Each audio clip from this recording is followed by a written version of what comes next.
What's up, guys? All right, well, we teased this one when we were wrapping up the 65 Caddy. This is a 66 Impala, belongs to a local guy named Isaac. Just got it back from paint, so perfect time to do mechanical work on it. We always love fresh paint when we're trying to do a bunch of cutting and grinding and everything, but should work out fine. Car's super clean. It's got an LS swap. Interior isn't back together just yet, but I'm sure it'll come together nicely. Actually makes our lives a little easier running wiring and such. So let me get it up on the rack and we'll show you around it a little bit and show you what we're gonna do.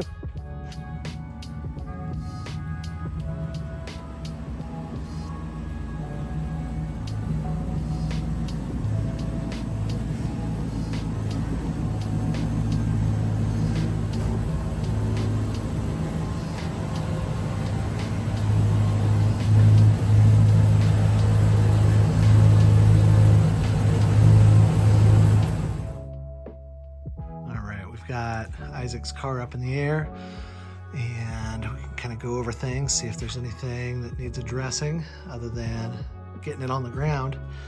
So the rear suspension on these, the lower spring mount is retained with a nut and a bolt. So that makes our life super easy because we're just gonna put a plate right on that trailing arm and the bag can mount to it. Up top, coil spring goes up into the pocket, so we have a really tall cup that drops it out of there so it doesn't want to rub on anything. And then we actually have to come out the side of that with the airline. So there's not really good access up, going straight up through the pocket like we do on a lot of the Cadillacs. Other than that, everything looks pretty good back here. He just got exhaust done when he did the LS swap, and we get to cut some of that off for him. So he can figure out if he wants to have it rerouted under the axle or what, but we'll just put some turn downs and call it good. Moving forward, looks like the floors got replaced at some point. Not too shabby, not bad at all. We've got, looks like a 4L60, I think so. And yeah, not bad. Always nice to see quality parts on a swap. Steering's all been redone. Drop spindles, it looks like, with disc brakes. So that's all good. So for us, we'll be ditching the sway bar. Sorry, that's not sway bar, that's just the tension rod. We're gonna keep that. There's the sway bar. We're gonna get rid of the sway bar because it'll rub on the bag if you don't. We'll get the coils and shocks out of here. And then we will have to trim these spring pockets a bit for clearance for the Slam Specialties 6-inch bags that we're gonna run all the way around. Other than that, I don't see any leaks. I don't see anything broken. Nothing really to write home about, just clean and simple. So we'll get everything disassembled and then I'll check back in with you guys in just a bit and go over what we gotta cut and how everything's gonna mount. All right, we're waiting for some paint to dry, but let me show you what we've got going on. So disassembled the suspension, got the springs and shocks and everything out of there. Marked up about 2 inches from the base of the frame here, up and over, and just basically trimmed it to where there's about a 1/2 inch of lip to the inner pocket on each side. So straight back, and then actually this is one of the vehicles where you have to trim the inside of the edge of the spring pocket as well for clearance. With a Slam Specialties bag, there's not as much ballooning as with other brands, but this is kind of what we want to trim to make room for like an airlift or whatever as well. So while we're in here, we're just making it big enough so he can run any bag in the future, but it should have tons of room for the Slam bag. So we'll get that bolted up and show you what it looks like when everything's in here. For now, we're waiting for paint to dry on the brackets and this pocket and everything. But both sides are cut up front. In the rear, all we had to do was cut the exhaust in front of the axle. So I'll put some turn downs on there so it's not blowing exhaust right at the axle. Other than that, the rear brackets just bolt right in. We give you, if you look up in that pocket, see that big old hole? So we provide a washer that actually sets down in this ledge that the all thread's going to go up through to secure it to the frame. secure the upper cup and upper bag mount and everything to the frame. And then we put a elbow fitting on the bag, so it's going to come out the side of the bag, or the side of the bracket, and then we'll run it up into the trunk elsewhere. Just works out a little bit better on these cars to go that route.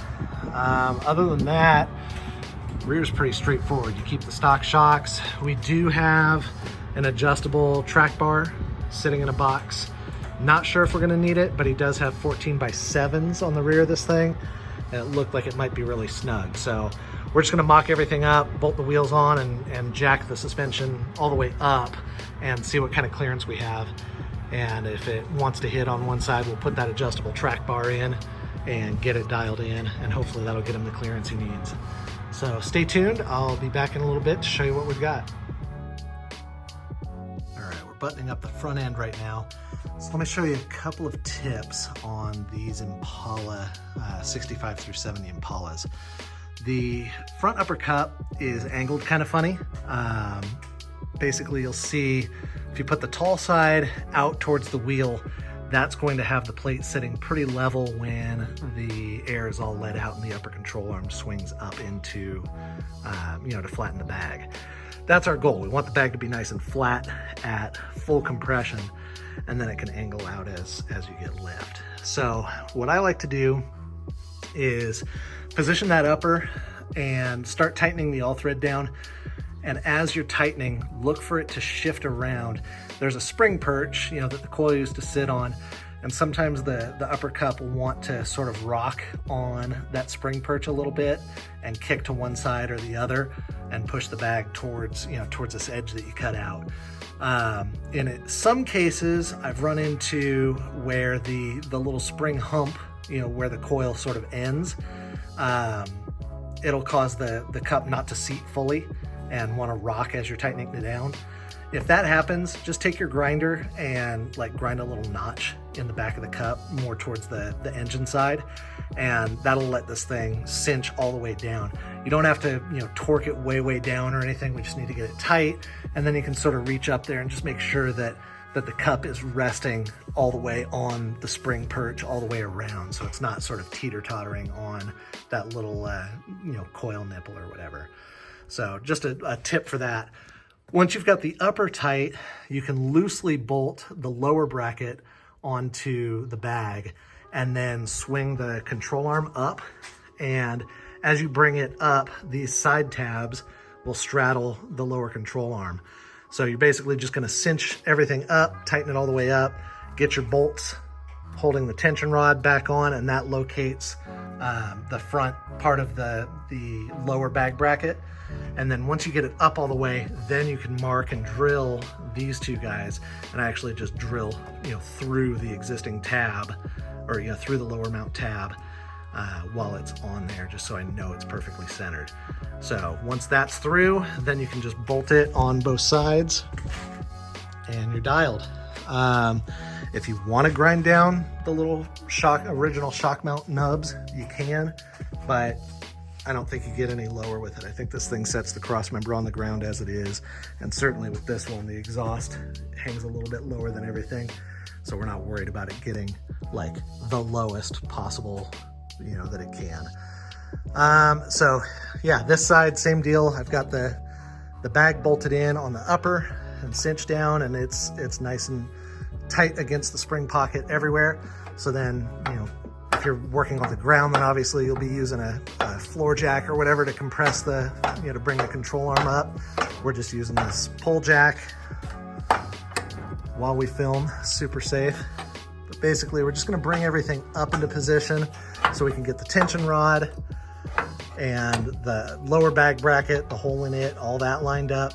We'll tighten that down. Then once this is all jacked up, then we'll drill through and get it bolted in, and then we know everything's exactly where it needs to be. So moving to the back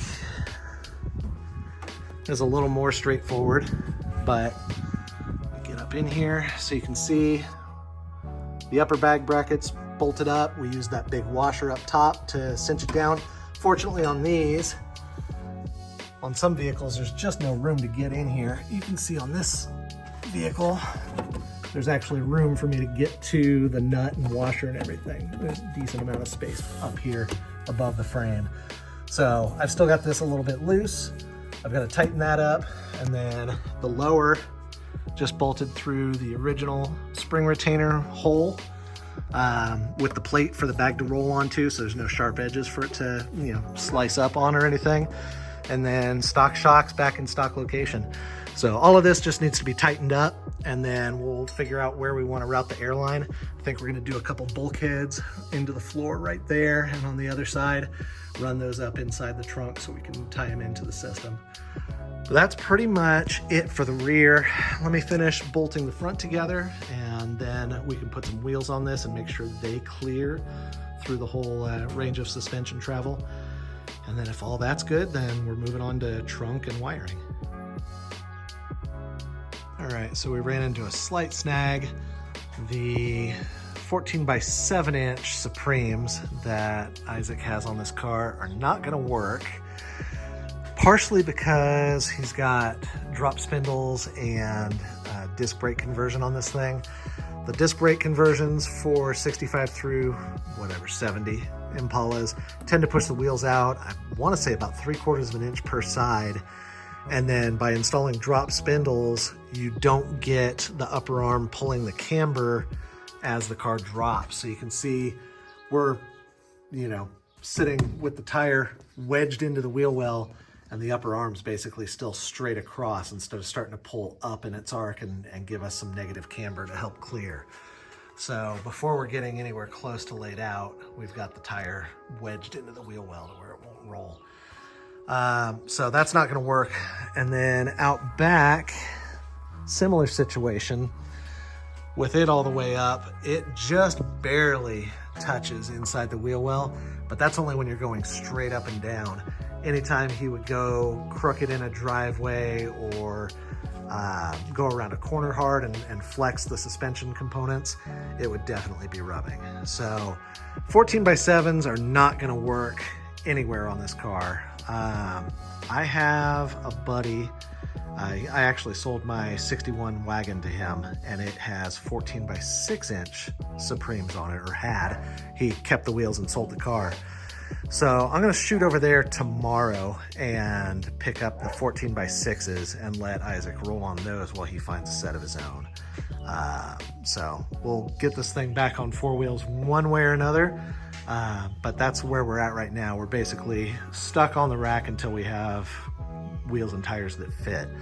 So we're gonna pull these wheels, drop it down, and start working on getting all the air lines and wiring and everything run into the trunk. And then we'll revisit as soon as we have some wheels.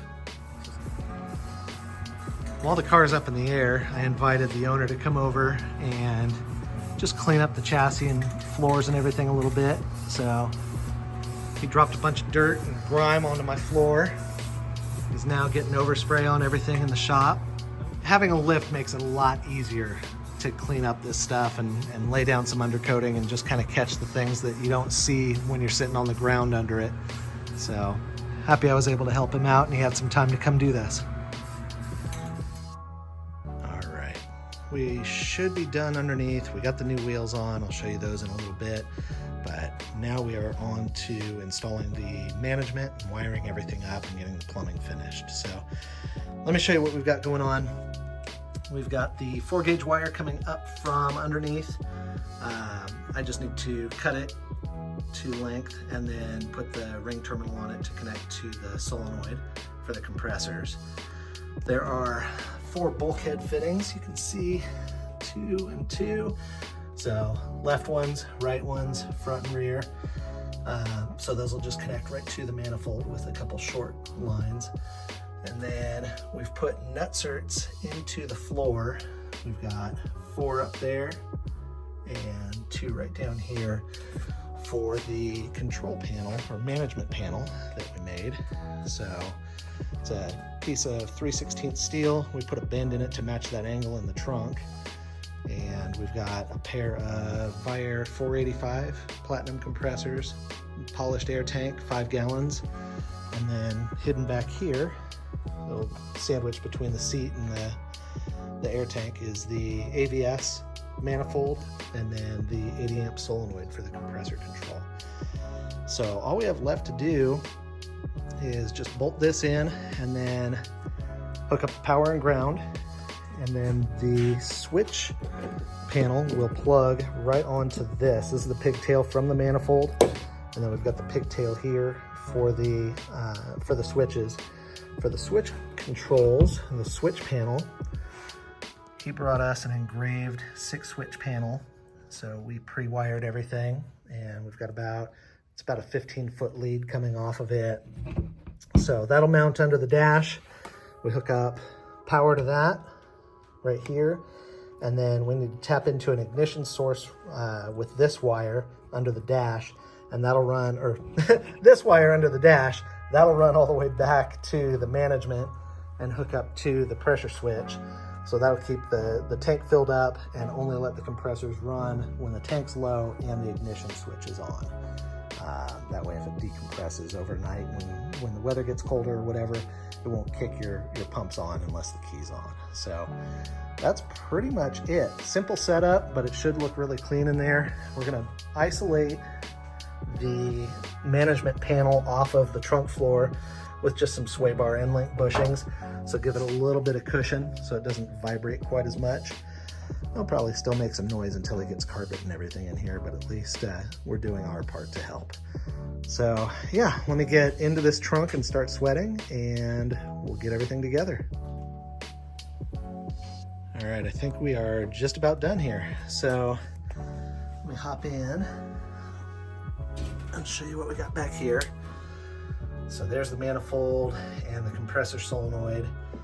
Basically all the ugly stuff is at the back here, or the front of the trunk, covered by the seat back. We've got all the wiring and everything traveling down with the factory taillight and fuel pump wiring and all that. He's still got to put this interior back together, so I left him a little slack everywhere and just kind of zip tied stuff up in place. But simple enough. Moving up here, we got that switch panel mounted, and we just centered it up over the hole for the heater and AC controls in the dash. So the way these work, I don't know if I've gone over these before, but basically you've got 2 switches here. This is front up and down, rear up and down. So that's already fully aired up. And then these are your 4 individual corners. So left front, left rear, right rear. So if you need to make like just a corner adjustment, that's all you got to do. This is super loud right now because there's no interior panels covering it up. Once he's got the package tray covered up and the seat back in and everything, you won't really hear that. You won't hear as much of the compressors when they're running. But right now, yeah, it's pretty loud. So if he wants to plumb that stuff outside the car, we can do that too. Most guys don't really care because, like I said, once it's all back together, you won't really hear it. So, all right, it is 100 degrees outside. It's probably 120 inside this car right now. So I'm gonna get out and set up the tripod. I'll pull this thing outside the shop and air it out.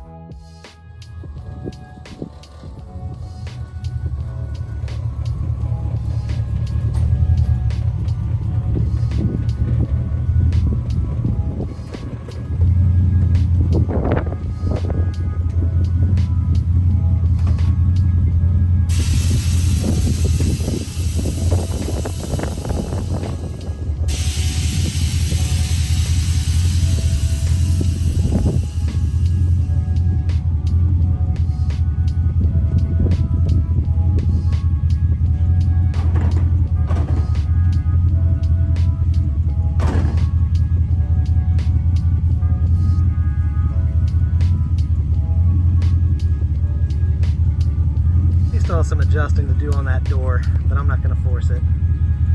All right, so here we go. It's sitting on the exhaust, so he's giving up a couple inches of drop overall for that, but still not too bad. Let me show you the trunk now that everything's bolted up.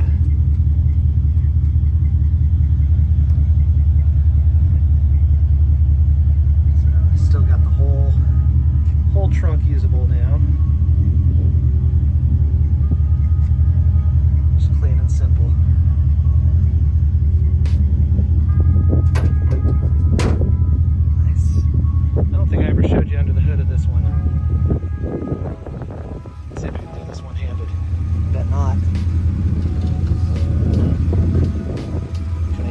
two-handed? Okay. There's definitely a release somewhere. There's that. Oh, all right. Hang on. All right, there we go. Quick cut. Needed two hands to pull off and hit the release.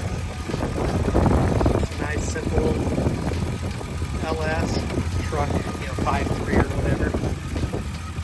Let's see where we ran the breaker and everything.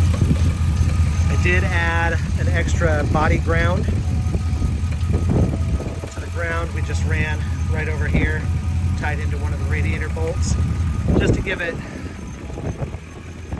every now and then you'll get noise through the radio and stuff if you don't have a good solid chassis to body to battery ground. So his chassis ground was real good, but didn't have one dedicated to the body, so figured we'd add that while we were in there.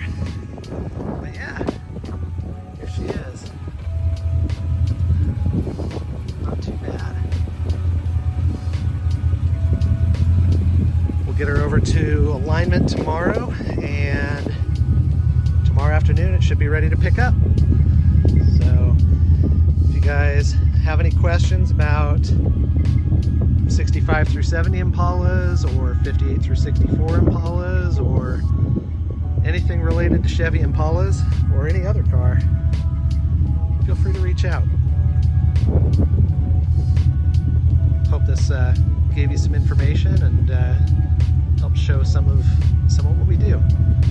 Anyways, thanks again for watching, and we'll see you next time.